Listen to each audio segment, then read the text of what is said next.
The NBA trade deadline is less than a month and a half away, and the Sixers are reportedly eyeing two huge trade targets. We'll talk about that and the history being made right in front of our eyes by Joel Embiid. Perfect.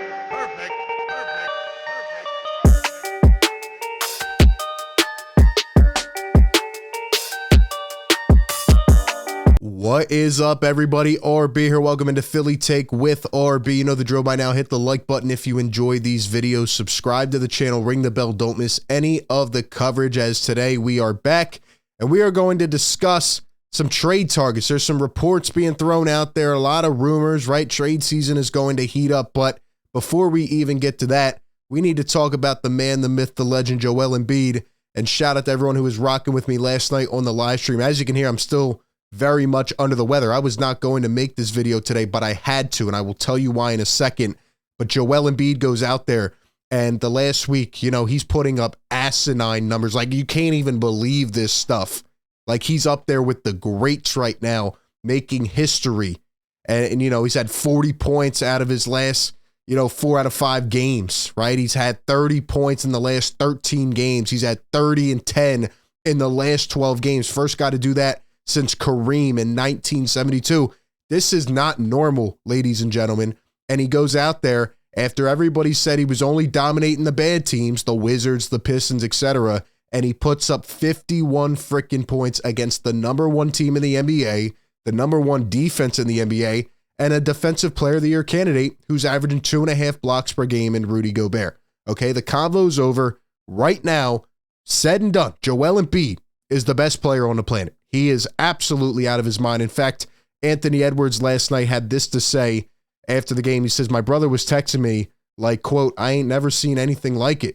Ant says, he's unstoppable, man. I don't see how they lose a game, honestly. Well, guess what, Ant? If you want to slide on over to Philadelphia, pair up with Tyrese Maxey and Joel Embiid, I would not be mad about it. I would not be mad about it because right now, I agree, Ant, nobody can stop this guy. He is on another world, and I know a lot of people come through and they say, oh, well, let's wait to the playoffs. He can't do it in the second round. Okay, fine. You can have that opinion, sure. But then don't watch till the playoffs, right? You can't take away from the greatness that is Joel Embiid right now. He is on a different planet. Nick Nurse has elevated this guy to a different stratosphere. I've never seen anything like it. And then when you take it in consideration, he's 7'2", 280, doing the things he's doing out there, right? And everybody's now complaining about the fouls. Well, guess what? He had a game this past week where he only had 6 free throws, and he still put up 40 plus. It is out of this world. He is on a different level. He is determined. He wants to win. And in fact, he actually did an interview with ESPN earlier today where he said, I want all the MVPs. I want all the championships. I want everything to help build my legacy. And honestly, the way he's playing right now, who knows? Joel Embiid is actually on pace to become the second player since 1954 to finish a season with more points than minutes played. And the only guy to do that is Wilt Chamberlain, 1961. And Joel Embiid right now is leading the scoring race. He's averaging 35 plus per game. Can this keep up all season? Probably not. But he's also averaging 12 rebounds per game almost. And look at this scoring race. This is one of the best scoring races we have seen, maybe ever. 6 guys averaging 30 plus. This is nuts, man. And Joel Embiid has more points each year as we go on. He's averaging 30 over the last 3 years. It's just insane. It is insane. But you're probably wondering, RB is sound tough. Why are you coming on here and even doing this? And it is because today, the first MVP poll dropped. All right, we'll get to the trades and all that. We'll get to how the Sixers can get better. Because guess what? Maxey and Embiid were spectacular last night, but nobody else really showed up. And they still need another piece. But the first ESPN straw poll was dropped today. And, nothing else needs to be said here. Joel Embiid is absolutely blowing away competition. He has 63 first-place votes. Nikola Jokic is number 2 with 21 first-place votes. They do these in regular intervals throughout the season. It is the closest indicator of who is winning the MVP race. And right now, Joel is blowing away everybody. That's all you need to know. Joel is on a different level, and hopefully he can help take this team over the top. But how will he do that? Tyrese Maxey's elevating. Vote them 2 into the All-Star game. Why can't they both start? Go do it right now. But they need help because last night you look at the box score, and once again, Tobias Harris, I'm not trying to pick on him, 9 points on 10 attempts. They're going to need that third option, or maybe they need more role players. There was no Batum last night, no Rocco. You know, Oubre didn't really step up. He's been a bit cold since coming back from injury. Melton got hurt, so they're going to need more role players or another piece. And according to Shams Charania, they are already monitoring different situations. They are already looking into the market. And I want to know from you guys down below. Drop a comment if you're watching this right now. Who is your #1 trade target? If there's a guy out there right now that you're honing in on, who should the Sixers go out and get? And before I give you my thoughts, let me give a shout out to our sponsor of today's show, BetterHelp. If you guys are out there and you know anybody that, you know, seeks therapy or even needs any type of help, or anybody that's gone through a mental health experience, you know, you can relate to this closely. I've definitely gone through some tough situations before where I wasn't feeling the best and I could have used, you know, an outlet or somebody to just talk to or open up to. And I didn't know about such an easy, accessible outlet like BetterHelp, because their mission is to make therapy more affordable, and it makes finding a therapist so much easier because it's online and remote. All you have to do is have a couple clicks, right? Answer a few questions about your needs, and boom, they're going to match you with a therapist right then and there within a couple days. You can connect with your therapist, talk to them via text, chat, phone, or video call, and you can message them at any time. And if your therapist is not the right fit for any reason, you can switch to a new therapist for free without having to worry about or stress about the insurance, all the extra things that go into it. You don't have to go into the office, right? Couple clicks, boom, you're connected. So if you are struggling out there, you know anybody that is struggling out there, refer them to BetterHelp. Consider online therapy with BetterHelp and get 10% off of your first month by clicking the link down in the description, or just go to betterhelp.com/PhillyTake. It's never a bad thing to reach out and seek help. But let's talk about seeking help, because the Sixers are going to need it with Joel Embiid and Tyrese Maxey.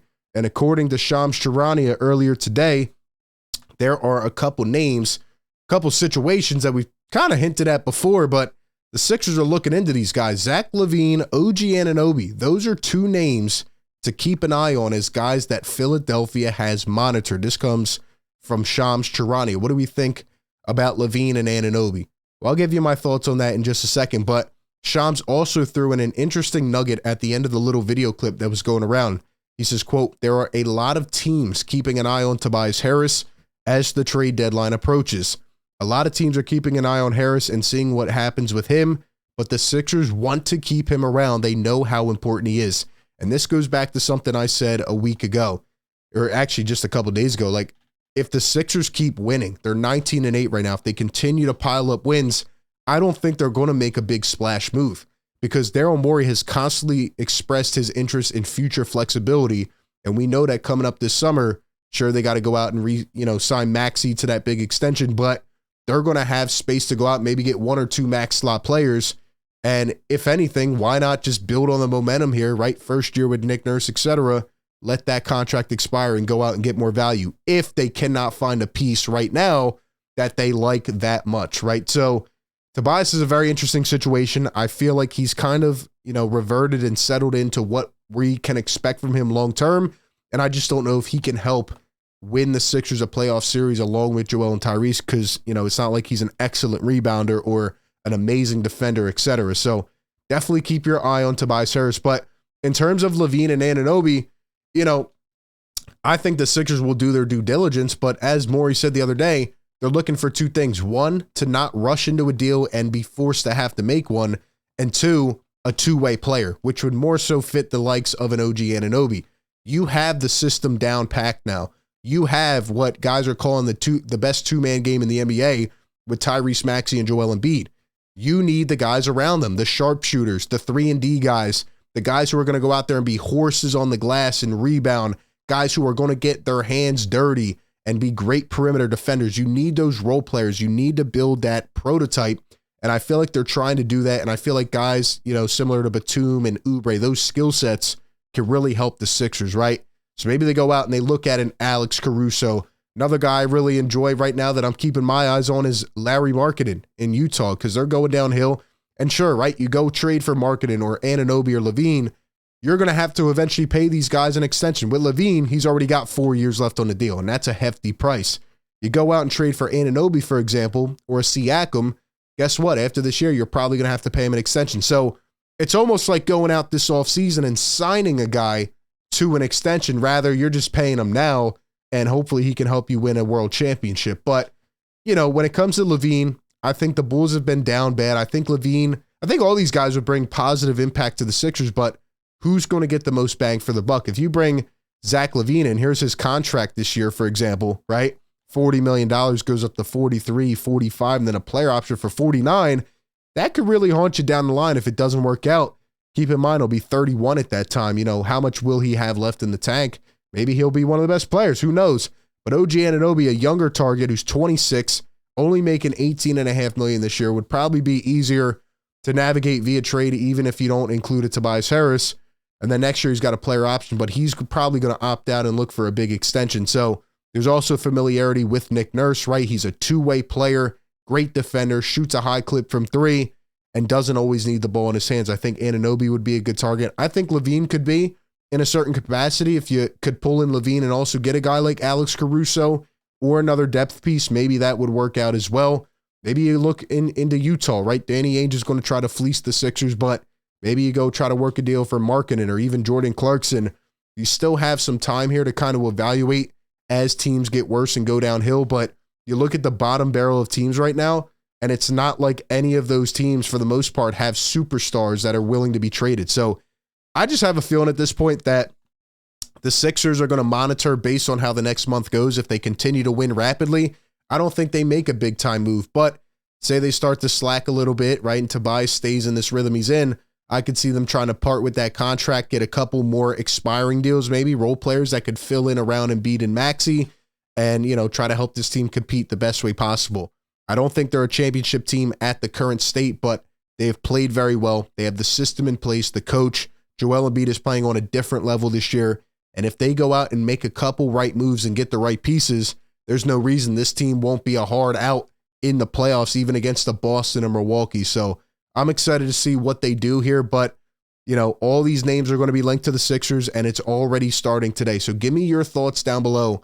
Give me your trade target, your top trade target for the Philadelphia 76ers. And as always, appreciate everybody for tuning in. Be sure to like, comment, and subscribe. That being said, I will catch you all on the next one. Peace.